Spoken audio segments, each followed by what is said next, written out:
Pemirsa, seperti apa format kabinet yang sedang dibentuk Prabowo? Untuk membahasnya telah bergabung bersama kami pakar politik Burhanuddin Muhtadi. Selamat sore Prof. Burhan. Anda melihat format kabinet Prabowo ini seperti apa konsepnya? Karena kita melihat bahwa Yusril Iza Mahendra mundur dari ketua PBB. Kemudian ada statement Pak Luhut dan Muzakir Manaf yang juga menyatakan menolak gitu. Apakah ini sebenarnya Prabowo ini ingin merangkul semua pihak, Prof. Burhan? Ya, kalau kita melihat perkembangan terakhir di DPR terkait munculnya inisiatif untuk merevisi Undang-Undang Kementerian Negara yang sebelumnya membatasi nomenklatur kabinet maksimal 34 dan ternyata sudah disetujui termasuk juga oleh PKS dan PD Perjuangan, sepertinya ada kemungkinan postur kabinet di masa pemerintahan Prabowo Gibran akan diperlebar. Jadi tidak mungkin hanya 34. Tapi bisa 40 bahkan lebih.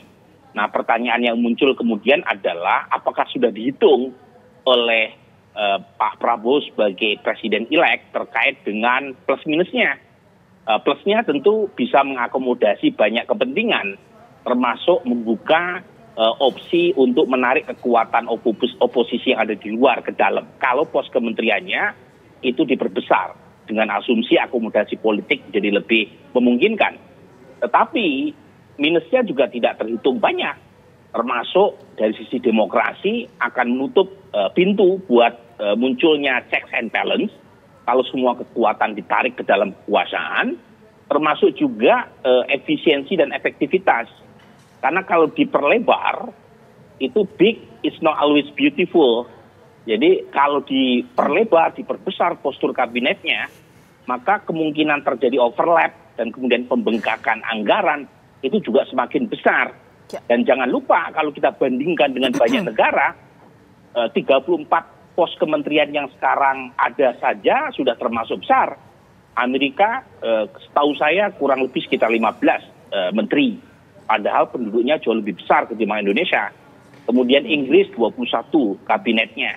Jadi perlu dihitung secara matang plus minusnya supaya presiden terpilih nanti tidak direpotkan oleh overlap dan ego sektoral kalau misalnya menteri-menteri terlalu banyak, apalagi kalau semangatnya untuk akomodasi politik. Oke, baik. Ini menarik. Prof. Burhan kan menyampaikan ada kemungkinan postur kabinet ini lebih dari 34, bisa 40 atau bahkan lebih. Kalau begitu, Prof, ini kan informasi yang kami dapatkan di lapangan, Prof. Untuk penyusunan postur kabinet ini kan ada 3 unsur. Informasi yang kami dapatkan di lapangan, ada unsur Pak Jokowi, kemudian unsur Pak Prabowo Subianto, dan unsur dari partai politik pendukung Prabowo Gibran. Ini bagaimana peta perebutan kursi atau pos menteri ini? Nah, makanya kalau misalnya banyak akomodasi kepentingan yang dilakukan, sudah hampir pasti 34 kementerian pun tidak cukup. Jangan-jangan 40 pos kementerian juga nggak cukup. Kalau terlalu banyak akomodasi politik yang ditekankan.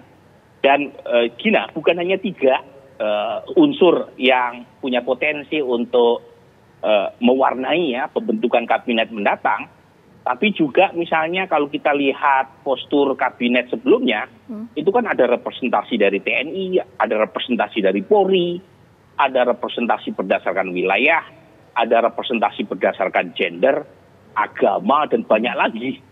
Jadi ada banyak kepentingan, makanya biasanya semakin banyak interseksi antar kepentingan tadi, semakin besar peluang buat menteri untuk terpilih.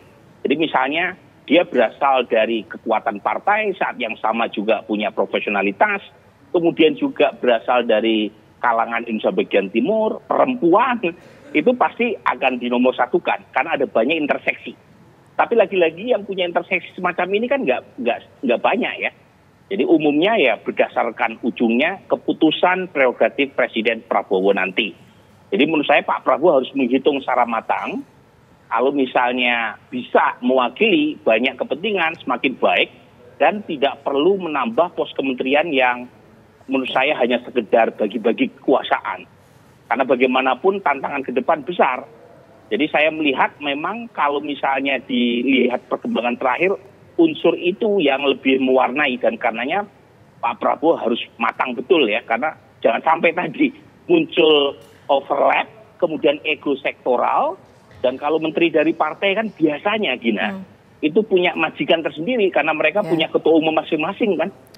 Jadi ada banyak hal yang perlu dipertimbangkan, termasuk jangan lupa 2 periode Presiden Pak Jokowi, 6 kementerian yang pimpinannya dicokok KPK, 6-6-nya dari partai politik.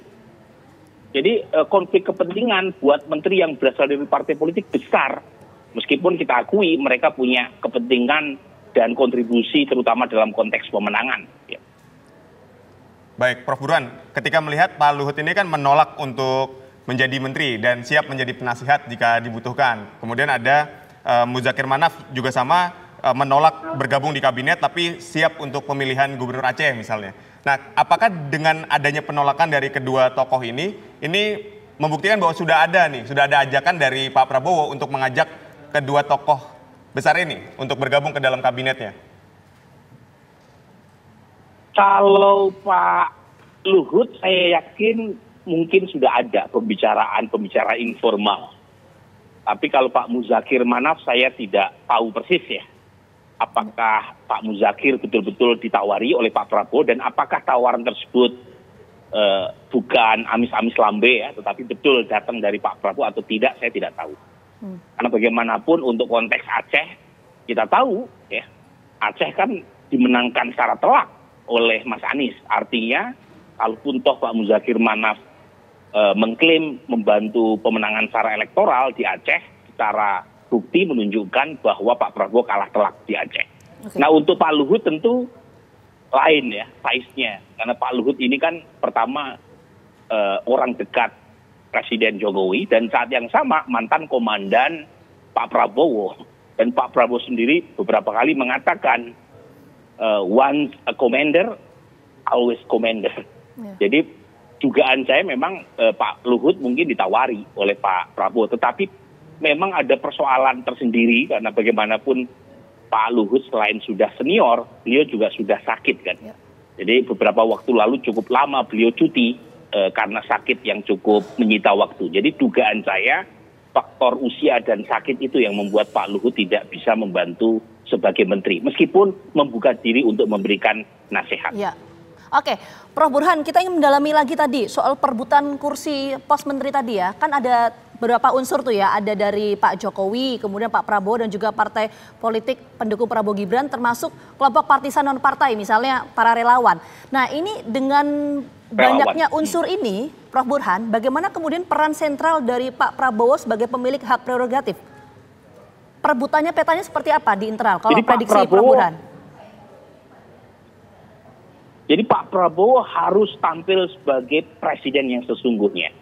Di presiden elect sesuai dengan konstitusi yang menentukan 100% apakah seseorang masuk dalam skuad kabinet atau tidak. Terlepas apakah nama-nama tersebut berasal dari kantong tokoh-tokoh lain.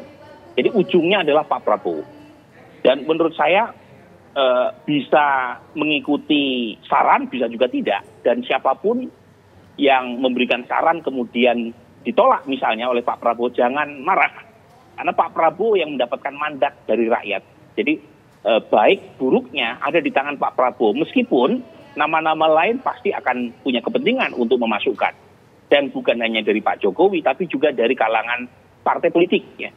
Jadi yang harus ditegaskan dari awal adalah kalau salah pilih, itu yang kena Pak Prabowo. Bukan yang mengusulkan. Dan karenanya Pak Prabowo jangan sampai salah pilih. Saya ketika menyebut tadi 6 menteri pada masa Pak Jokowi, 6-6-nya itu tercokok KPK dan berasal dari partai politik. Itu bukan berarti partai politik buruk, tetapi fakta empiriknya memang ke-6-6-nya adalah kader dari partai politik yang disodorkan oleh partai politik. Dan pada titik itu Pak Prabowo seringkali atau presiden siapapun yang terpilih itu seringkali tidak enak atas permintaan partai politik yang mendukungnya.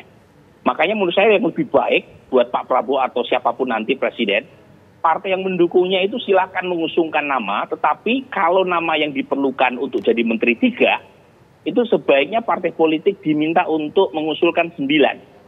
Jadi bukan hanya 3 nama menteri, tetapi 3 kali 3. Sehingga presiden terpilih itu punya keleluasaan. Meskipun ujungnya cuma 3 pos kementerian yang dipilih dari satu partai, tetapi beliau tidak di fait accompli untuk memilih nama yang ada, tetapi diberi keluasan untuk memilih dari beberapa nama.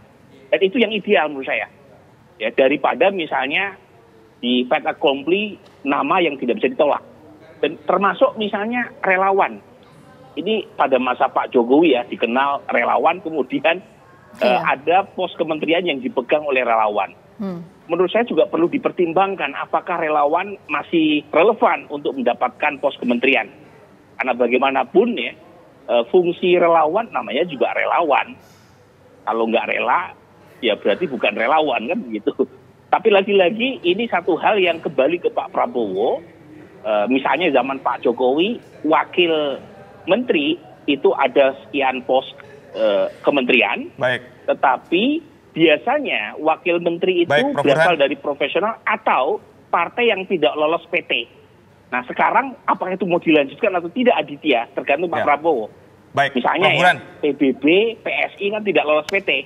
Ya, Prof. Burhan, kan Pak Prabowo ini seringkali menyebut bahwa Pak Jokowi ini punya andil yang besar. Nah, dalam format kabinet ini peran seperti apa yang nantinya bisa diberikan dari Pak Prabowo kepada Pak Jokowi sebagai bentuk privilege bahwa Pak Jokowi ini punya andil yang besar untuk memenangkan Pak Prabowo sebagai presiden terpilih? Anda melihatnya seperti apa?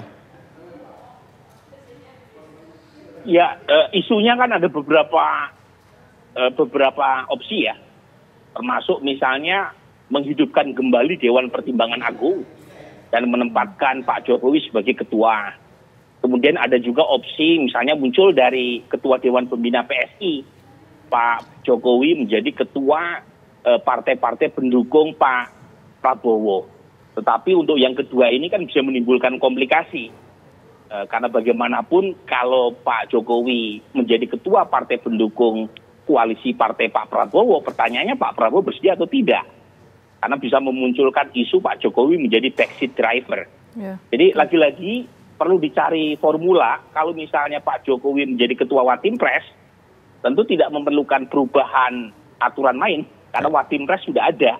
Tapi lagi-lagi bisa menimbulkan isu apakah Watimpres itu cukup, tanda kutip, untuk mengkompensasi peran Pak Jokowi yang besar dalam konteks elektoral untuk Pak Prabowo, ataukah perlu dicari opsi lain yang sifatnya, tanda kutip, lebih menghargai Pak Jokowi. Lagi-lagi semuanya kembali ke Presiden-elek Prabowo Subianto. Oke, baik, nanti kita sama-sama menunggu ya bagaimana porsi untuk masing-masing unsur ini bisa diakomodir oleh Presiden terpilih Prabowo Subianto. Sekali lagi terima kasih banyak Prof. Burhan atas waktunya sudah bergabung bersama kami di Kabar Petang. Sehat selalu. Makasih Gina, makasih Aditya. Baik.